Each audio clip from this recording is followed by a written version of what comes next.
New இயர்க்கு ஏதாச்சும் gift வாங்கி தாங்கன்னு கேட்டால் எங்கால் ஆஃபீஸ்லேருந்து டைரி எடுத்துகிட்டு வந்து கொடுத்துட்டு இந்தாடி கிஃப்ட்டுன்னு வேலையை முடிச்சிட்டாருங்க. இதெல்லாம் செல்லாது, டாக்டர் என்ன நிறைய தண்ணி குடிக்க சொல்லியிருக்காங்க, கேன் வாட்டரில் 10 மாட்டேங்குது, வாங்க ஆர்வோ ஃபிக்ஸ் பண்ணலாம் ஸ்ட்ரெயிட்டாக எல்ஜி ஷோரூமுக்கு போயிட்டோங்க. அங்கே போய் கேட்டால் உங்கள் ஏரியாவில் டிடிஎஸ் 3000க்கு மேலே இருக்கும், எங்கள் கிட்டலாம் ஆர்வோ கிடையாது, போயிட்டு வாங்க நம்ம விட்டாங்க. ஃப்ளாட் வாங்கினா ஓடிஎஸ் பிரச்சனையாக இருக்குது, ஃப்ளாட் வாங்கினா டிடிஎஸ் பிரச்சனையாக இருக்குது. டிடிஎஸ்னு சொன்ன உடனே நான் பாலிடிக்ஸ் பேசுகிறேன்னு நினச்சிடாதீங்க, இது தண்ணியில் இருக்க டிடிஎஸ் தான்.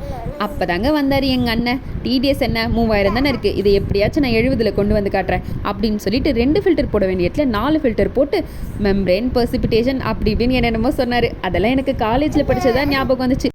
கடைசியில் நமக்கு தேவை தண்ணி தான். எல்லாம் ஃபிக்ஸ் பண்ணதுக்கு அப்புறமேட்டு தண்ணி எடுத்து குடிச்சு பார்த்தா அடி பொலி.